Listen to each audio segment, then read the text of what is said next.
AITA for refusing to add my girlfriend to my house after her birthday ultimatum? My name is Ethan. I'm 38, and until a few months ago, I honestly thought Vanessa was the person I was going to marry. I'm not flashy. I'm the kind of guy who folds receipts into the little pocket of my wallet, checks the oil light 2 times before a road trip, and keeps a file drawer full of boring envelopes with labels like mortgage, car, insurance, and taxes. I'm not cheap. I'm careful. There's a difference, and Vanessa used to understand that. When we first got together, money wasn't the center of anything. We were serious in the normal, grown-up way. She had a drawer at my place. I knew how she took her coffee. She knew I hated cilantro and still teased me every time we ordered tacos. We spent holidays together, ran errands on Saturdays, watched bad reality shows on the couch, and talked about the future like it was something we were both walking toward. I never treated her like a temporary girlfriend. If her car needed a repair and she was short that month, I helped. If she had a rough week, I brought groceries over without making a speech about it. I included her in family dinners, birthdays, and every big conversation that mattered. I had even started quietly looking at engagement rings. I didn't tell her because I wanted it to be a real surprise, not a negotiation. The first time Vanessa said she wanted security, I understood.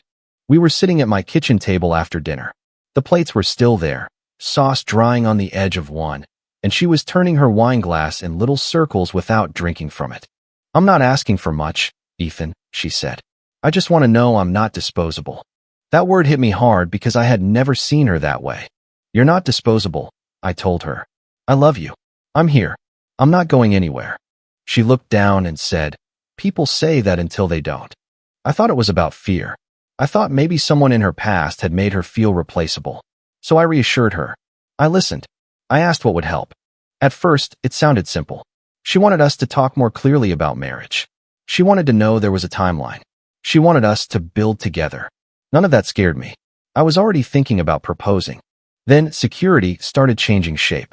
One night after dinner, Vanessa stood by the sink while I rinsed the plates and said, "If we're basically engaged in every way that matters, why am I still not on the house?" I shut off the water and turned around. "What do you mean?" "I mean, your name is on everything," she said. "The house, the car, the accounts. Everything important is only yours." "The house was mine before we got together," I said carefully. "I bought it before you. The down payment came from my savings. I've paid the mortgage." Her face changed like I had slapped her. "So that's how you see it?" "No. I'm saying the paperwork reflects what happened." "That's cold, Ethan." I dried my hands on a dish towel because I needed something to do with them. "It's not cold. It's factual. If you really saw me as your future wife," she said, "my name would already be on the house." That was the first time I felt something shift. Not break, exactly. Just shift. Like a floorboard creaking under your foot in the dark. I told her I was willing to talk about a shared future.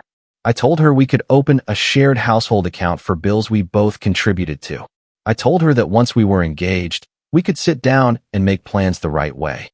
She stared at me like I had offered her a coupon instead of a commitment. "A shared account for bills?" she said. "That's roommate stuff." "It's a start. It's a way to keep me in my place." That became a theme. Every boundary I set became proof that I didn't love her enough. A few weeks later, she asked about my car. It happened while I was looking for my registration in the file drawer. I had pulled out the envelope with the title papers in it, and Vanessa saw it. "Why wouldn't my name be on that too?" she asked. I laughed a little because I thought she was joking. She wasn't. "Vanessa, you don't make the payments on the car. I drive it sometimes. You borrow it sometimes. So I'm trusted enough to run your errands, but not trusted enough to be on the title." I remember just staring at her, holding that envelope, trying to figure out how we had gotten from picking up takeout to legal ownership of my car. Then came the joint account conversation. "I think couples who trust each other don't hide money," she said one night while we were watching TV. I muted the show. "What are you asking for?" "A joint account." "For shared expenses?" "For our life." I said, "Okay. We can each put in a set amount every month for groceries, trips, dinners, whatever we decide together." She shook her head. "That's not what I mean."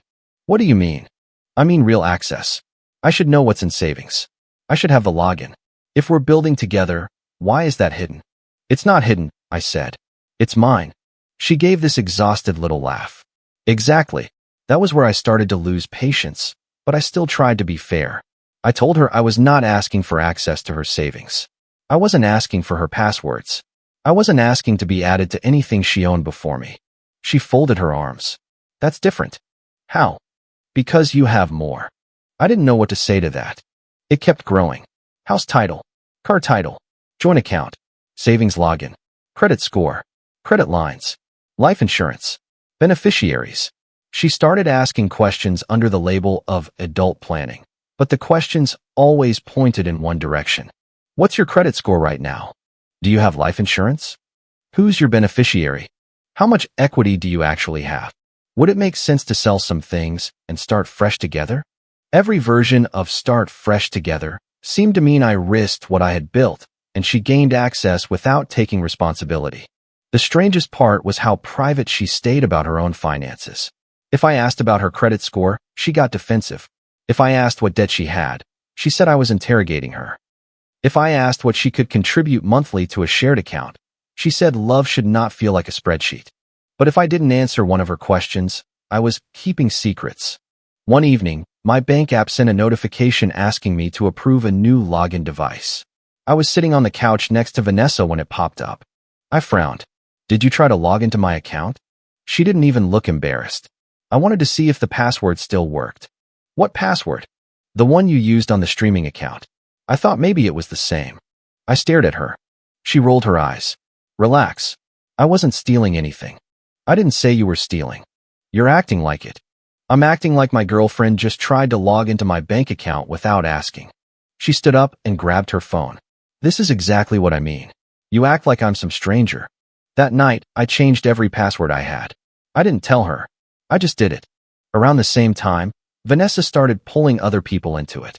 Her mother, Diane, was the first. Diane had always been polite to me, but in that sharp way where every compliment had a little hook under it. At a holiday dinner, while everyone was passing dishes around, Diane said, "A woman needs security, Ethan. That's not greed." The room got quiet enough that I heard someone's fork scrape against a plate. I looked at Vanessa, waiting for her to explain what she had actually been asking for. She just looked down at her napkin. Diane continued, "Vanessa has given you years. What exactly is she supposed to wait for?" I said, "We've talked about marriage." "But talk doesn't protect anyone," Diane said. Greg, Vanessa's father, sat at the other end of the table, quiet as usual. He didn't jump in, but he didn't defend me either. He just watched. After that, family group chat messages started appearing. "Diane, you two need to talk this out." One cousin, "Vanessa deserves security." Another cousin, "No offense, Ethan, but after years together, what's the holdup?" I wanted to reply with, "The holdup is that she wants ownership of a house she didn't help buy before we're even engaged," but I didn't. I kept trying to handle it privately. I told Vanessa, "I don't appreciate you making this a family discussion." She said, "I wouldn't have to if you listened to me." I have listened. "No, you've defended yourself." That was the pattern. If I agreed with her, I was loving. If I asked a question, I was defensive. If I said no, I was selfish. The first person who said what I was afraid to say out loud was my friend Caleb. We were sitting in my kitchen, drinking coffee that had gone cold, while I told him the latest version of the argument. Caleb had known me long enough to skip the gentle warm-up. "She's not asking if you love her," he said. "She's asking what she can legally access." I leaned back in my chair. "That sounds harsh." "Maybe, but tell me where I'm wrong." I didn't answer. He pointed at the file drawer near the hallway. "House title, car title, bank accounts, credit. That's not feelings. That's paperwork." She says it's about security. Then why is every security plan built around your assets? I rubbed my face with both hands. I was tired of hearing my own explanations. Tired of trying to prove I wasn't cold. Caleb said, softer this time, "Does she want a future with you? Or does she want protection from the consequences of leaving you?" That question stayed with me. The first rail warning came by accident. Vanessa and I were trying to find a dinner reservation confirmation. She had used her tablet earlier, and it was sitting on the counter. She unlocked it herself and handed it to me because she thought the email might be easier to find there. I typed the restaurant name into the search bar. While I was looking, a message preview dropped down from Mara, Vanessa's older sister. I didn't open it. I didn't tap it. I didn't scroll. I didn't need to. The preview said, Vanessa, I'm not saying don't protect yourself, but calling his house leverage before he proposes is exactly why he's hesitating. I went still. Vanessa was by the fridge, pouring water. She noticed my face. What? I handed the tablet back. Mara texted you. She glanced down, and the color drained out of her cheeks for half a second before she recovered. Oh, she's being dramatic. About leverage? Vanessa locked the tablet. You read my messages? A preview popped up. So now you're spying on me? I almost laughed, not because it was funny, but because the deflection was so quick it felt rehearsed. I didn't open anything, I said. I saw what appeared on the screen while you had me searching for the reservation. She put the tablet under her arm. Mara exaggerates. Did you call my house leverage? She looked straight at me and said, no. Too fast. A few days later, Vanessa forwarded me a shared note called Engagement Goals. I think she meant it to look sweet. It had things like ring preferences, possible months, guest count, living plans, and financial steps. Then, near the bottom, there was a copied paragraph that clearly didn't belong. If he puts you on the house or creates a real joint account before the wedding, it makes it harder for him to walk away with everything. You need something solid before you give him more years. I read it 3 times. That was the moment security stopped sounding like fear and started sounding like strategy. When I confronted her, she said, that was from an old conversation. With Mara. It doesn't matter. It matters to me. You're twisting it. I'm reading it. She started crying then, and I almost folded. I had folded before. Not because I believed her every time, but because I hated seeing someone I loved cry in my kitchen. But this time, something inside me stayed still. Then the debt clue appeared. A statement came in the mail, and Vanessa left it on the counter with a stack of coupons and grocery receipts. I wasn't digging through her things. It was facing up. It showed a debt consolidation account I had never heard about. The amount wasn't some movie-level disaster. It wasn't enough to make her a villain. The debt itself was not the betrayal. The betrayal was demanding full honesty from me while hiding her own numbers. That night, I asked, were you going to tell me about the debt consolidation account? She froze. Why were you looking at my mail? It was on the counter. That's private. I agree. So are my savings, my mortgage, and my credit. She said nothing. I said, I'm not mad that you have debt. I'm mad that you've been pushing for access to my finances while refusing to be honest about yours. She wiped her eyes, but this time the crying didn't feel like sadness. It felt like a curtain being pulled. You're making me feel unsafe, she said. I was so tired that I just nodded.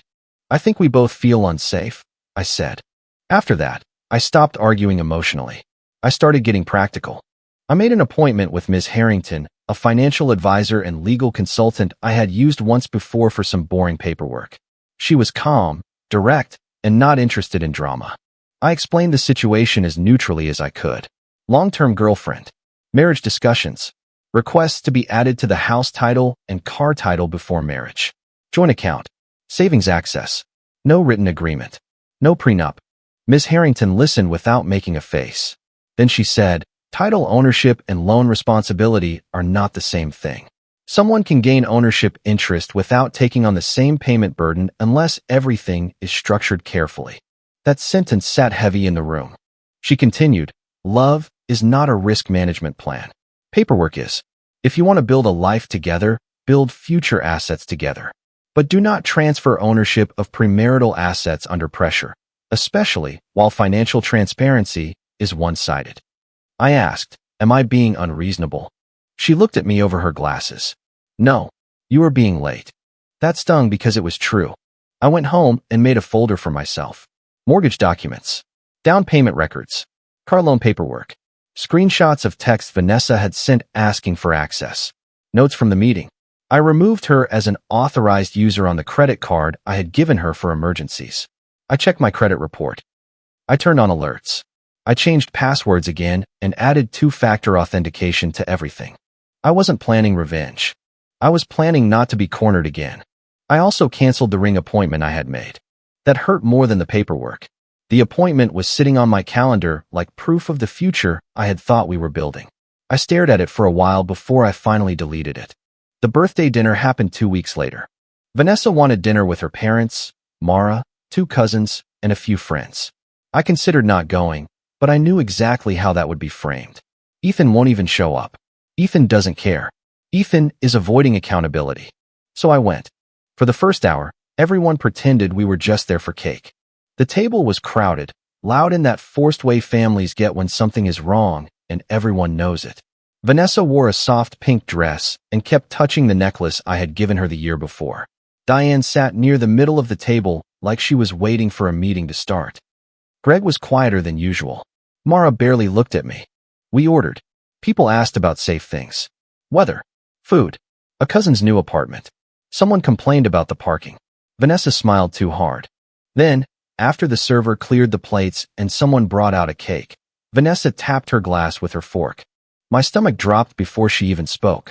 I didn't want to do this tonight, she said, which was always how people started things they absolutely wanted to do. But I'm tired of pretending everything is fine. The whole table went still.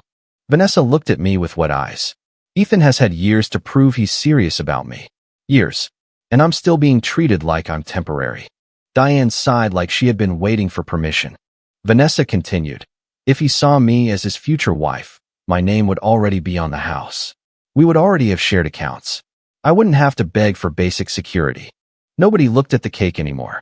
One of her friends stared down at her plate. A cousin nodded slowly.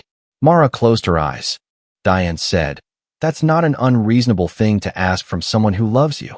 I felt heat climb up the back of my neck, but I kept my voice even. "Vanessa," I said, "are we talking about building a future together, or are we talking about you getting ownership of things you never helped pay for?" The silence changed. Before, it had been awkward. Now it was sharp.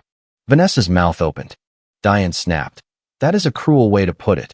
"It's a clear way to put it," I said. Vanessa's eyes filled faster. "See? This is what I mean. He thinks I'm trying to steal from him." "I didn't say steal," I said. "I said ownership. There's a difference, and that difference matters." She looked around the table, trying to gather the room back. "You hear that? He thinks I'm a gold digger." "I didn't call you that either." "But that's what you mean." "No," I said. "What I mean is that you asked to be added to my house title before marriage without contributing to the down payment or mortgage. You asked to be on my car title without being on the loan. You asked for a joint account while refusing to discuss your own statements. You asked for access to my savings, but called it insulting when I asked about your debt.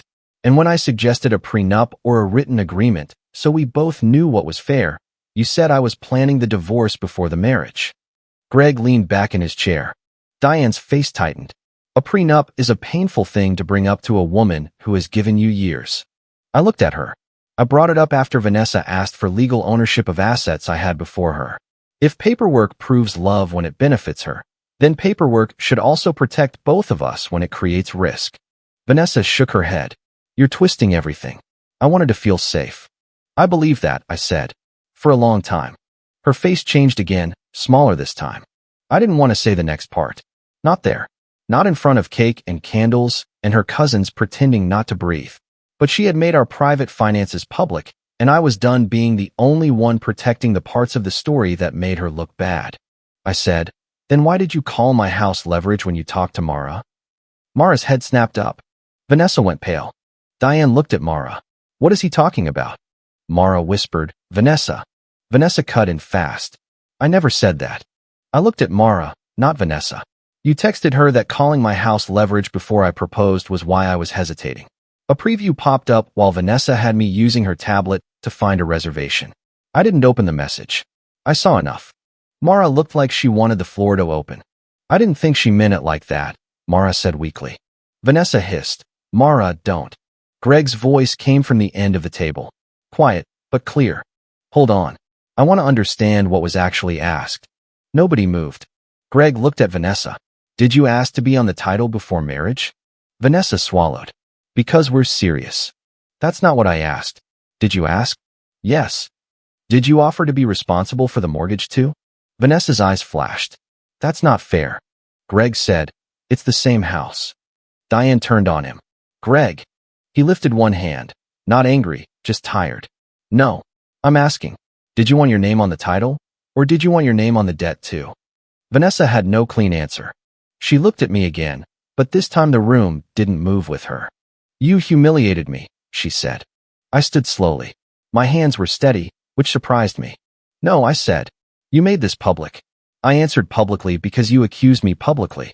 I took out my wallet, put cash on the table for my part, and looked at the cake sitting untouched in the center. I'm not doing this in front of cake and candles anymore. Then I left. I didn't storm out. I didn't slam anything. I walked to my car, sat behind the wheel, and just breathed for a minute. My phone started buzzing before I even pulled out of the lot.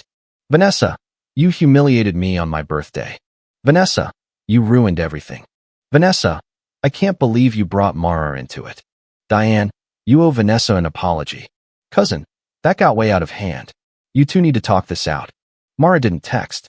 I drove home in silence. The house felt strange when I walked in. Too quiet, but in a way I didn't hate. The texts kept coming. Vanessa, so that's it? Years together, and you choose money? Vanessa, I was scared and you punished me for it. Vanessa, you made me look like some kind of user. Vanessa, you should have handled it privately.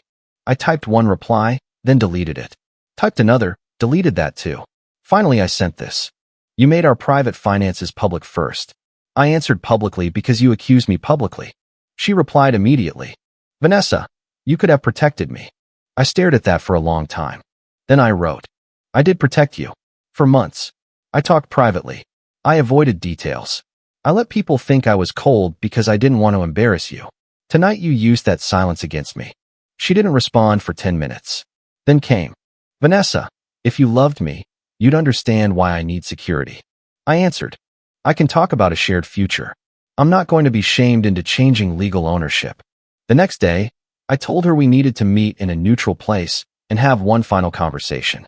She insisted on coming to my house. I said no. That alone turned into 20 minutes of arguing by text, which confirmed I had made the right call. We met for coffee. She arrived with sunglasses on even though it was cloudy. She looked tired. I probably did too. For a few minutes, neither of us spoke. Then she said, "Are you really going to throw us away over paperwork?" "I'm not throwing us away," I said. "I'm telling you what I need if there is any future." She looked hopeful for half a second. I said, "Full financial transparency from both of us. No title changes before marriage. A prenup if we get engaged. A shared household account only for shared expenses. No access to my personal savings. No more involving your family in private finances." Her face hardened with each sentence. "A prenup," she said flatly. "Yes." "So you are planning the divorce before the marriage?" "No," I said. "I'm planning honesty before marriage." She pushed her coffee away. "That's insulting."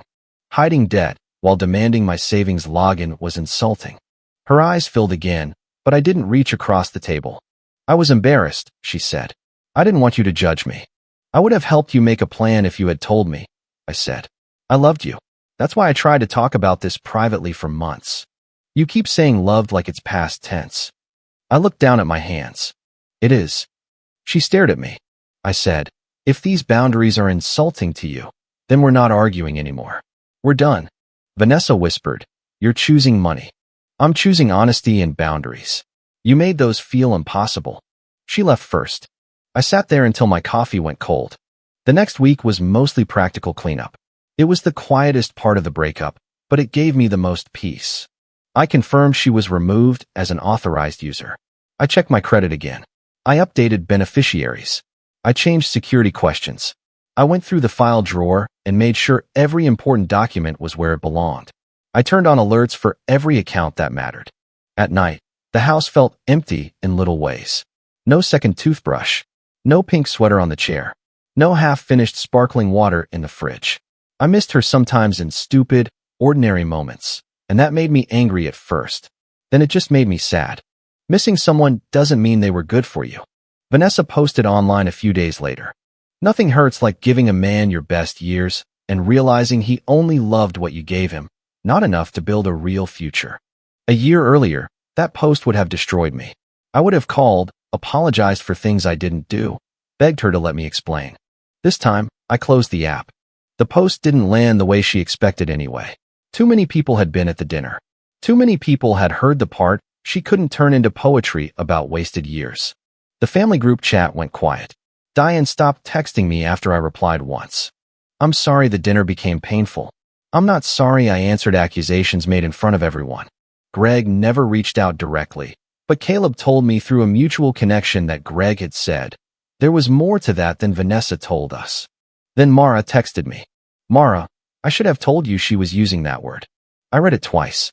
Mara, I told her to protect herself, not corner you. I'm sorry. I didn't feel victorious. I didn't feel like I had won. There was no dramatic satisfaction in learning that someone you loved had been treating your future like a negotiation strategy. I replied, thank you for saying that. I hope she gets honest with herself. That was it. Vanessa tried one more time about a month later. The message came late, close to midnight. Vanessa, I miss you. I stared at it until the screen dimmed. Then another message appeared. Vanessa, I still think you could have handled things differently. That was the part that helped me put the phone down. Because I could have handled some things differently. I could have set boundaries sooner. I could have stopped explaining once I realized she wasn't listening. I could have refused to let her family become the audience for our private life. But I was not wrong for refusing to sign over pieces of my life because someone turned love into a public ultimatum. I didn't answer. These days, my house is quiet. The file drawer is still boring. The car title envelope is still where it belongs. My savings are still mine. That may not sound romantic, but peace felt boring at first too. And then I realized boring is better than being cornered. I don't hate Vanessa. I don't want her ruined. I hope she deals with her debt, her fear, and whatever made her think security had to come from having legal leverage over someone who loved her. But I also know this now. Someone can say future every day and still be planning an exit strategy with your name on the bill. I kept my house, my car, my savings, and eventually, my self-respect. And I stopped confusing guilt with love. If you like the stories, don't forget to leave a comment and support the channel by subscribing. See you in the upcoming stories.